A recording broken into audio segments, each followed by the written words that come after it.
Good afternoon, YouTube. Got another watch review for you guys today, and this is the Spinnaker Dumas. And this is going to be a little bit of a shorter video. You guys who've been watching me for a while know I don't normally review watches in this fashion. I like to talk to you guys and kind of run it like a commercial. But I wanted to just kind of do a test run and see if a video like this does have a place on YouTube. You know, there are some folks who naturally just want to see the watch. And, I know my videos aren't really the best at just showcasing the watch. So today I just want to do a little bit of a different video for anybody in the market for the Spinnaker Dumas. I have this watch in several different color variations, from the Pepsi to the one seen here, the orange and black. I also have it in the turquoise and black, and I have it in the kind of vintage green and cream, and then what I call like the nautical blue with that white face and blue bezel. All of these videos are on YouTube. You can check them out, but you're not going to get quite the same video that I'm doing now. And I do apologize in advance. This is the first video like this I'm doing, so just kind of bear with me. And any kind of criticism or I guess tidbits is greatly appreciated. I'm going to always review video or watches and products in my standard fashion, but I'm going to also throw a few videos like this up there just for those folks who really want to see more of a close-up of the watch. Now, just so you guys know, this is, again, the Spinnaker Dumas. I think arguably one of the nicest watches that Spinnaker makes. Spinnaker is a very well-respected brand in the community. They're part of the Dartmouth branding, or Dartmouth under the Dartmouth umbrella, and pretty much every watch they make under that umbrella is comparable quality. There are some nuances and some differences between the different models and of course the different brands, but I think really when we look at the different Spinnaker watches, this one is my favorite. Now I do have several more coming in the mail, so stay tuned for those, and by all means do drop a comment, give the video a thumbs up and a like, if you do find this this video or this style of video useful. Now I'm going to keep rotating the watch around because, to be honest with you, I don't know where right side up is going to be by the time this uploads, and this is a pretty basic video. One thing about these watches by Spinnaker, whether it's Spinnaker or under the Dartmouth branding, the quality is all pretty similar. So one thing I always talk about when it comes to watches is the check boxes. And one important checkbox for me when it comes to buying a watch or getting a watch, or, well, let's face it, I collaborate with Spinnaker and Dartmouth, so these watches are provided to me for free, which is a fantastic perk. But, I still have checkboxes that I look for when I'm buying a watch. And one important one for me is, what is the watch made out of? Is it 316 stainless steel? This is 316L stainless steel. The next checkbox for me is, how do I, mainly, do I like the watch? Is this a watch I could see myself wearing and buying? Absolutely. I think if I was in the market to buy a Spinnaker watch, I can guarantee it would be this particular watch. What I really like about this particular model is that they've kind of gotten away from that classic Submariner style that we see on so many different, crowd-funded brands and just, brands in general. Arguably the Rolex Submariner is a very nice looking watch, but it's simple, it's plain, and it really appeals to almost anybody. It really, if we're being honest, there's nobody I think that I can wholeheartedly state on earth that would look at a Rolex watch and say, oh, that's ugly. It may not be the right size for a person, it may not be in the right price point. Like for me, I consider them just overpriced, but that doesn't mean that I don't appreciate them. But what I appreciate a lot more is a watch like this. And what they've done is they made this sort of hexagon shaped, if I'm saying that right, stop sign shaped, I think it's hexagon, I could be totally off on that, but shaped case. And I like it because it has a very vintage feel to it. It's very angular. The light hits this thing just beautifully. You have that brush finishing around the edges of the case and some mirror polishing around the bezel. And this particular model has a glass bezel insert. So if you are kind of clumsy, you might want to kind of consider that. I wear my watches doing all kinds of stuff and I've never damaged anything, but glass, you have to be a little careful with that, just because your bezel is the area you're going to bang the watch the most. Again, beautiful fitment on the bracelet. I really don't think anybody can compare this to a luxury brand and say a luxury brand is fit better. I mean, you can compare this to a $10,000 Rolex. I mean, what exactly are you going to look at when you talk about fit and finishing? The finishing is amazing. The fit is incredible, how these links go together. And when it comes to, like, when you kind of shake a bracelet like this, that's just engineered into how tight the tolerances are. I've had watches that are, extremely affordable, have tolerances just as nice as this, and watches that cost 10 times as much that are exactly like this. So that's not really an indicator of quality. What matters is the watch going to fall apart on you? And with something like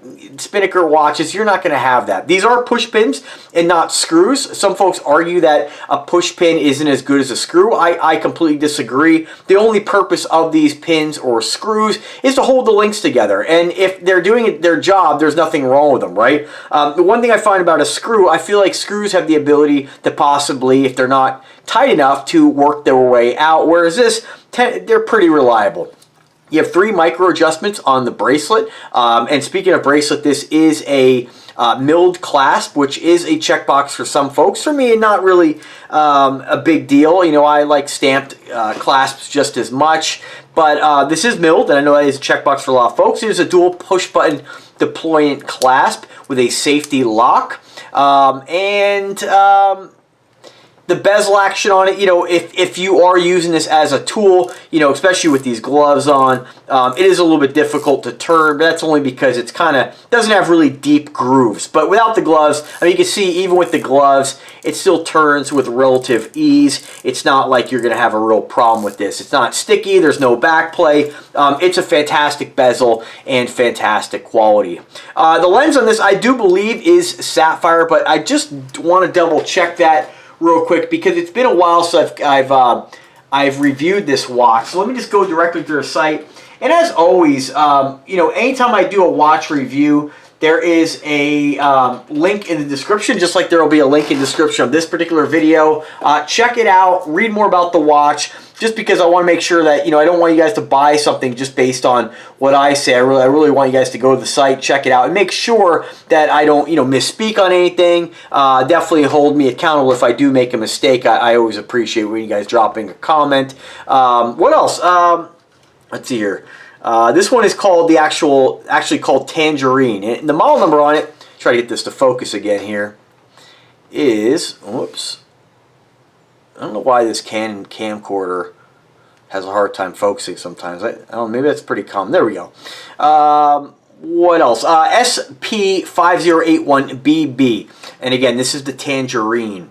Let me just get back to those specifications here. Price point on this is incredible today. This is only $249. For a watch of this caliber, it is really quite incredible. And that's the thing with the Dartmouth brands, whether it be Nubeo, AVI8, Spinnaker, whatever brand you choose. Definitely bookmark my link and check often because these watches go on sale at random. $250 is incredible. Normally this is in the 5s. So we have a 44mm case diameter. We do have a screw down crown, which is signed. Again, mirror polishing on the sides of the bezel with that glass bezel insert. Ceramic has kind of like that deep, rich kind of look as well. I can't really say which one I prefer. I like them both. I think glass just has kind of more of a different gloss to it. You do have a 22mm band, so if you do want to change, or bracelet, if you do want to change this out and kind of customize maybe with an orange strap, you can do so. 300 meters of water resistance. You do have that 2-year international warranty. Case thickness on this is 15 millimeters. So I know some folks whine about that and they're super, super sensitive and picky about watches. I never really care too much about things like that. I don't care if a watch is 15 millimeter or even 30 millimeter. Ultimately, what's most important is, do you like the watch? Are you getting a good quality watch? And I can tell you right now, when you compare watches like this to some of your fashion brands you're going to find in brick and mortar like department stores, you really can't go wrong with Spinnaker. If you're going to spend a couple $100 on a Fossil or a Guess, the quality you're going to get with Spinnaker is a cut above, absolutely. Doesn't mean those watches are bad, but this definitely has kind of the feeling of a watch you can really kind of beat on. Again, 316L stainless steel, 44mm case diameter. We do have that tangerine orange face, that black glass bezel insert. It is a sapphire lens with anti-reflective coating. And again, the movement, I shouldn't say again, but the movement is a Japanese NH35 TMI automatic, the Seiko branded NH series movements. Again, if you get any kind of automatic watch that has that, you're getting a very robust, very reliable movement. You really can't go wrong. So without further ado, I'm going to try to keep this under 12 minutes. Let me go ahead and throw it on the wrist. Hopefully you guys can get an idea what it looks like on a guy with my wrist size. This is shown on a 7-inch wrist. 44 millimeter, again, that is subjective on what, a person considers large or not. But I think 44 is really a great size for somebody looking to, maybe to get out of those 38s, those 40s, those 42s, and just kind of step up their game a little bit. Again, check out that awesome hexagonal shape. It just really is different. I can't think of any other watch company that does this, and it's a subtle difference, but I'll tell you, when the light hits it, it just looks so good on the wrist. Fantastic. Hence the reason why I own several different color variations. I really think this is something that Spinnaker should come out with a couple different color variations. They have a lot, don't get me wrong, but I would love to see this in kind of maybe something for breast cancer awareness, like a pink and black would just absolutely be stunning. So great looking piece. I hope you guys enjoyed the video. If you guys have any questions whatsoever, don't hesitate to ask. And as always, have a fantastic day and take care.